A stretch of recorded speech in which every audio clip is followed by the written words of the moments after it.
All right, 5 p.m. We'll go ahead and call the meeting to order, or this budget workshop to order. And with that, I think I'll take over. Okay, today I want to make sure that everyone can hear. Can you hear me out in the audience? Okay, board members? Okay. We're going to start tonight's workshop with revisiting a presentation that our prior business manager, Darlene Applin, put together. And we have made updates to that presentation since that last look at the draft you had. So I'll make sure that I point out where there are any changes at all. But just to go ahead and get started, this is for our school budget for the school year 2024-25.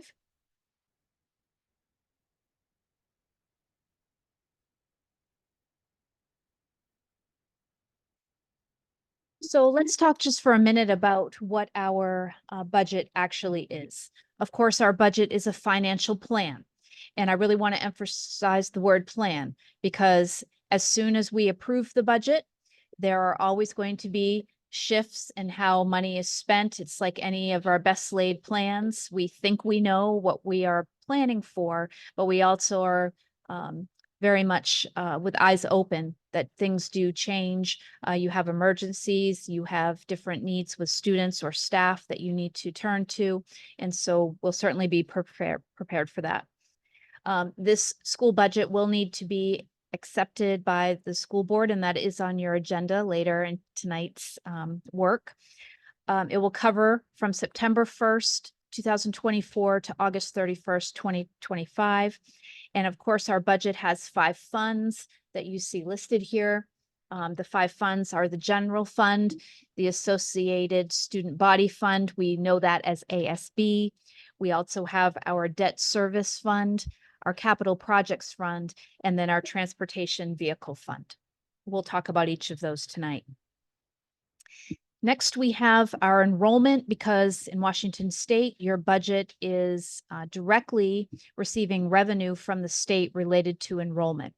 I want to point out that this year we have been conservative in our enrollment projections because our school district has a history of starting strong with enrollment and having a precipitous decline. It's rather gradual, but it does occur over the year.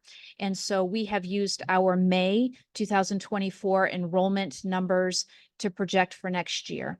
We don't see anything that is significant to lead us to believe we would have a significant shift in pattern.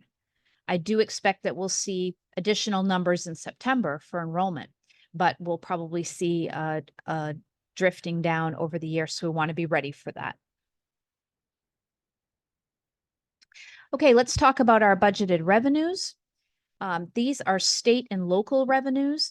And if you look down to the bottom, $43 million of our budgeted revenue is coming from state and local sources. So our federal money is much, much less and not something that we rely on as heavily except for grant funds.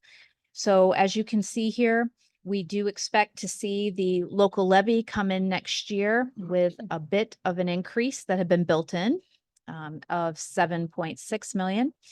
Then we come down to general state apportionment, and that of course is related to our enrollment. So related to the enrollment projections that we have listed for you tonight, we are looking at the 25.9 million in revenue related to our enrollment.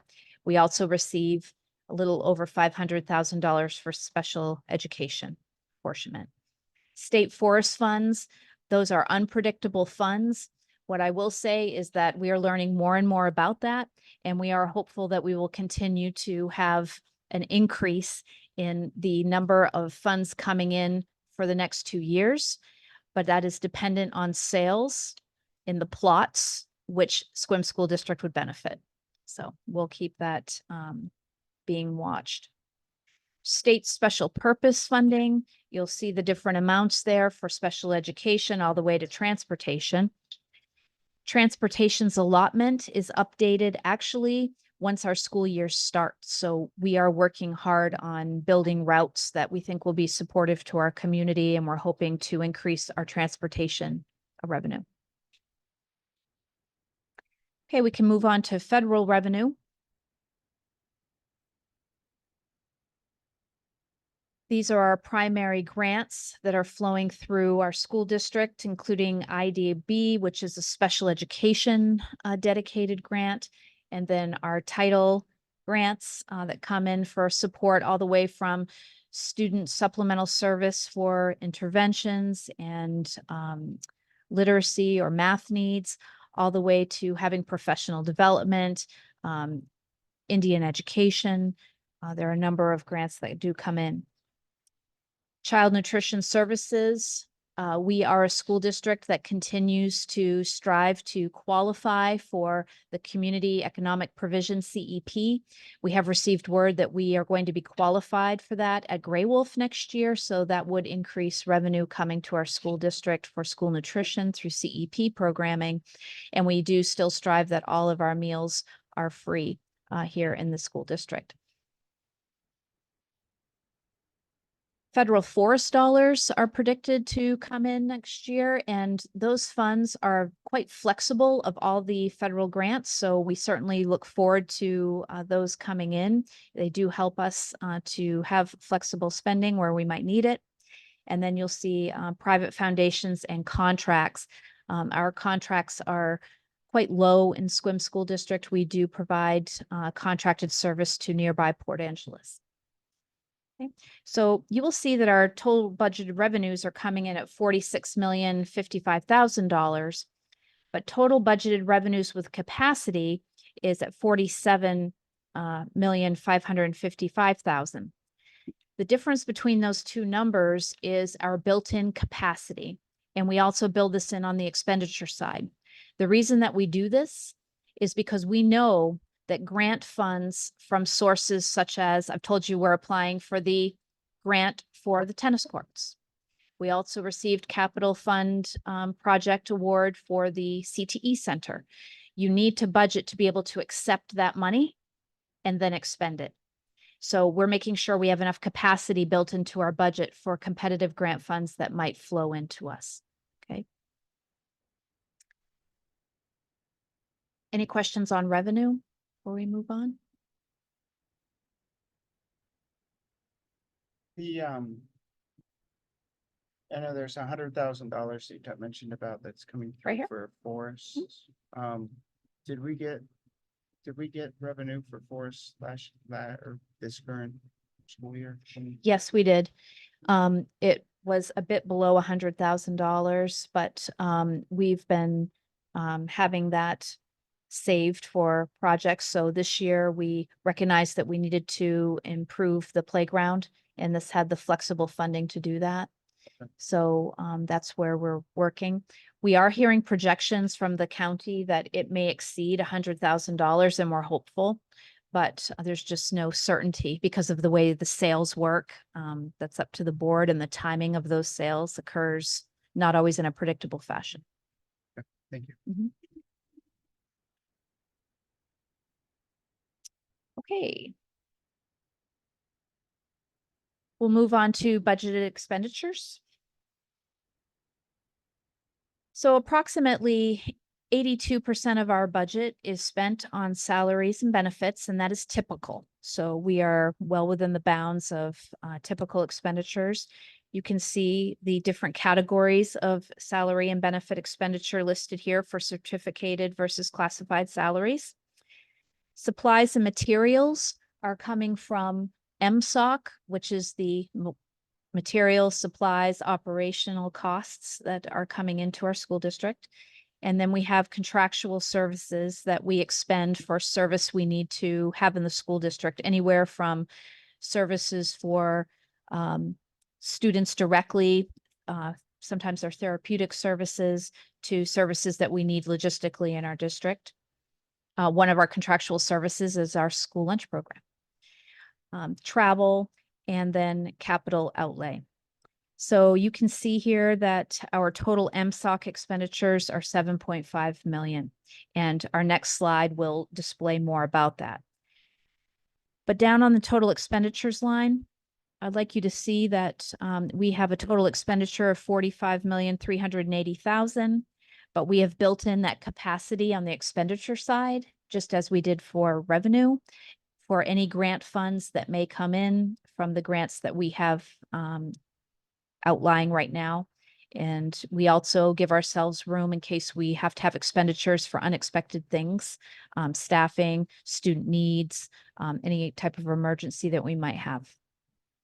I'm just curious, how do you decide on the amount of the capacity? It looks like it's about 3%. Is that right? We actually have been utilizing 1 million as capacity expenditure for a number of years. This year, we did go up to 1.5 just because of the number of grants that we're applying for, and we're still waiting to hear. Any questions on expenditures there?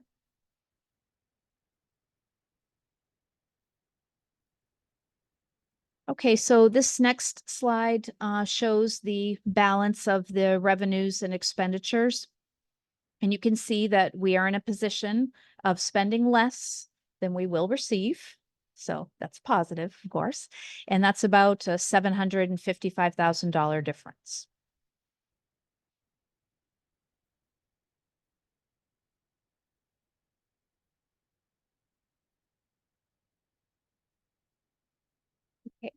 The difference, I do want to make sure that you understand that difference. Of course, if we utilize our capacity to have additional expenditure, we could be utilizing some of that $755,000. If the school district does not utilize it, it does go to the fund balance. And we all know that a target for our school district is to get to the 4 to 6% fund balance. And so this is where we have tried to make sure that we're looking in that direction and having enough room in our budget so that we can make that number.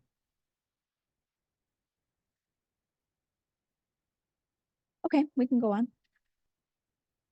This is our MSOC disclosure page. So the state, of course, sends us the material, supplies, and operational cost funding.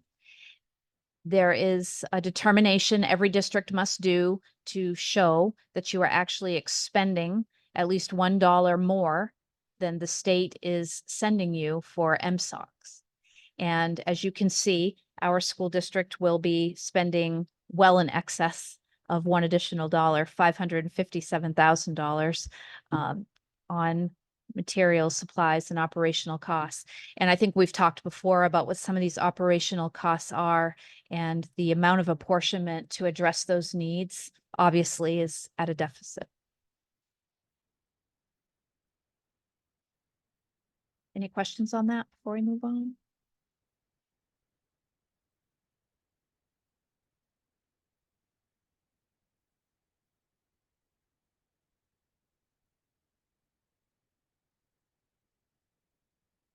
So here's our general fund summary, and I misspoke at 675,000. That would be a difference.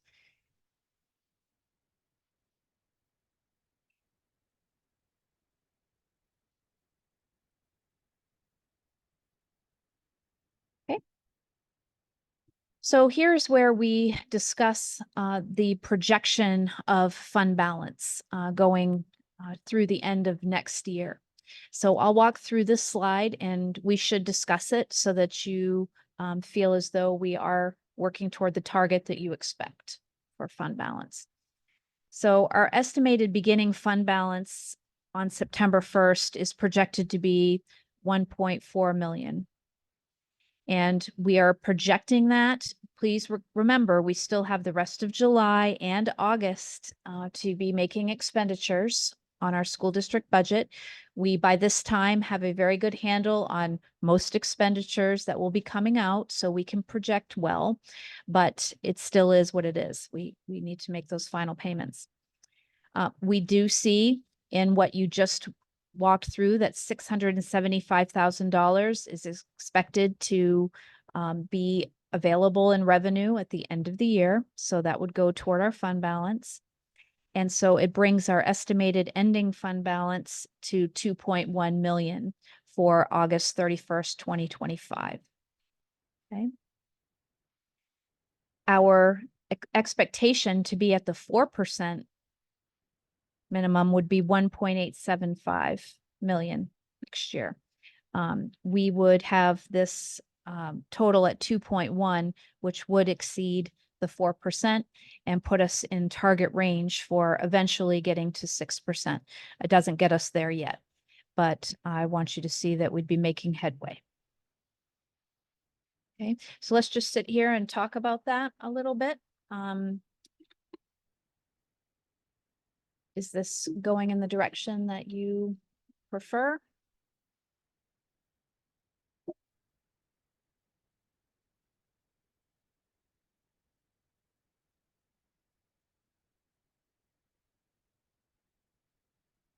Not all at once.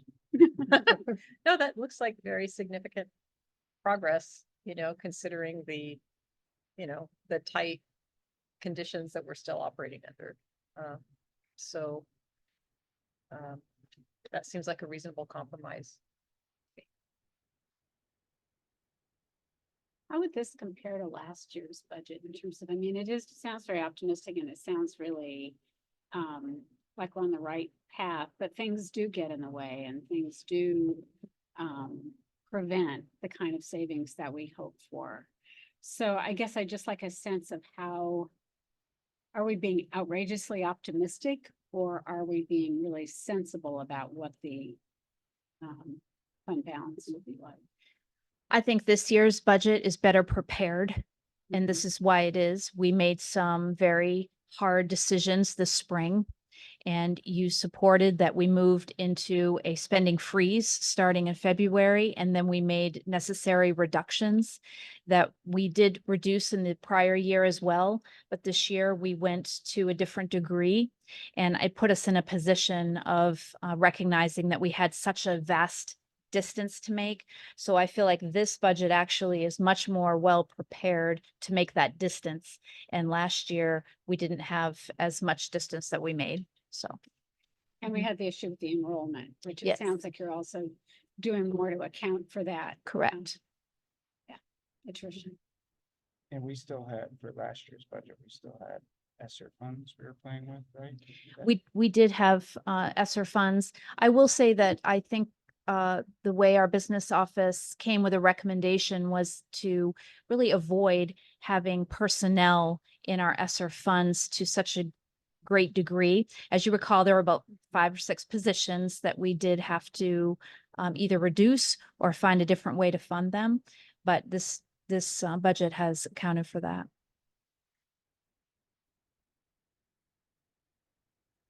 No, I would appreciate, or I do appreciate that 4%. And I think over the years, we've made improvements to our policy where it's more than just, well, hopefully we can get that much to, we need to get between 4 to 6%. And I've expressed my concern, that we start dropping below 4%, there, I feel should be a very good reason why we had to drop below that fund. I mean, a lot of times that's called an emergency fund, and emergencies do come up, and I don't mind spending the money on emergencies, but what I'm uncomfortable with is when that minimum fund balance just kind of suddenly gradually starts falling below 4%. And we're going to try to get it up there if we can. But I think it's critical, especially for bond ratings, borrowing, and just having some money in our savings account in case we do have some kind of emergency we have to pay for. So just to be clear, our fund balance, the 4 to 6% expectation occurs once a year, and that's August 31st. Okay, so that's when we really are going to be looking at that and saying, did we meet it or not?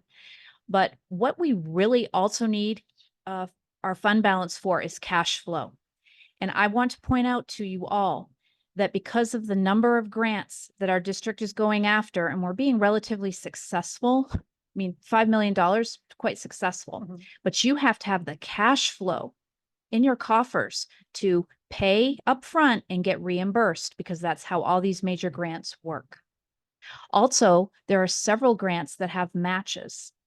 And so you've got to be in a position to pay a match. So yes, emergencies certainly will come, but it's also about just being able to do business and make our expenditures every single month and get in a solid reimbursement cycle. So this effort, we will see it dip below 4 to 6% during the year at certain times, but that is why you have it, so that you can weather those times. Because the way state apportionment comes in is very uneven, so we have to be prepared for it. Okay. We'll move forward in this fashion upon your approval. Okay, the ASB budget, one of our other funds. You can see that our ASB budget has lost a bit of ground, starting at 420,000 and having an estimated end fund balance of 364,000. You may wonder why that is. Generally, that's because fundraising efforts happen at different times of the year. So your fundraising may not align with exactly when you're projecting your end fund balance. So students and clubs and teams, they're constantly doing that. And so I am optimistic that we'll start to see this level out as fundraising begins when students return. And it's also to say that there are more activities we're hoping and wanting to say yes to. So when we're getting proposals of what clubs and teams would like to do, we're trying to say yes. So costs money. Okay, but fundraising is going to continue to be a very important activity and priority for ASB. Next, we have our debt service fund. This fund is sitting in wait. It is a fund when our school district does eventually pass a bond, we can use the money in the debt service fund to prepay things like closing costs for bond costs. And this money has been accumulating for years from, for instance, the central kitchen build and so forth. So we'll continue to monitor this, but it's pretty well just sitting earning interest for us. Okay. Our capital projects fund. This fund I'd like us to talk a bit about. This is a very busy fund right now. Our capital levy funds are coming in. You can see that our budgeted revenues, though, are 11 million on this slide. It's not because our capital levy is bringing in that much. This accounts for us receiving the $5 million grant award for CTE, the potential for up to a $625,000 tennis grant award, the potential for a $100,000 security award if we get that grant.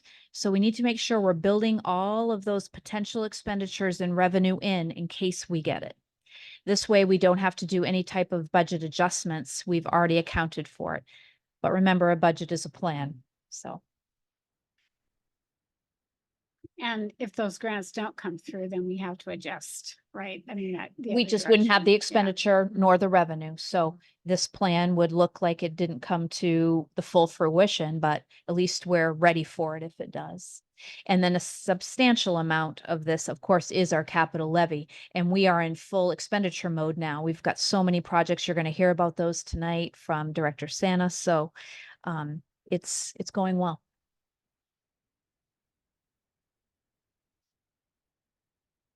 And then we have our transportation vehicle fund, which is the last of our 5 funds.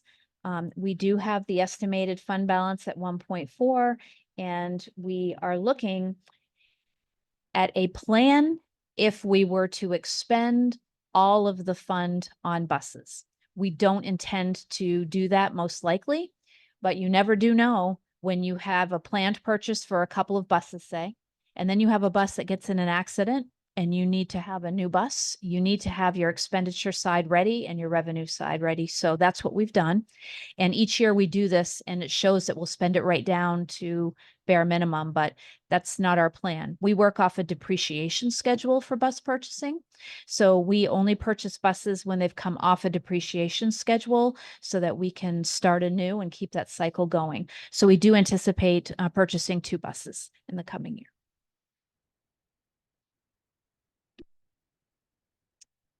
Okay, so that comes to the end of my presentation to you, and it's 5:25. So if you have any questions, I'm happy to take them.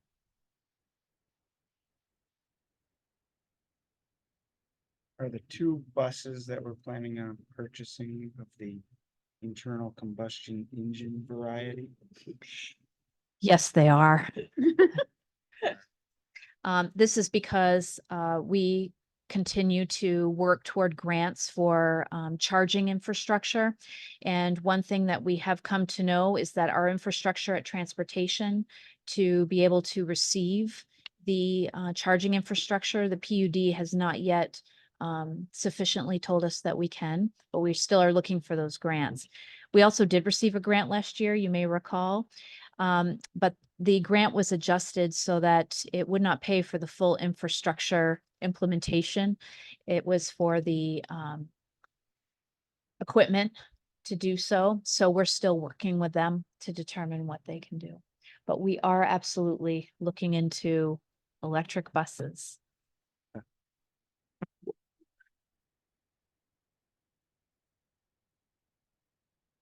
Okay, thank you very much.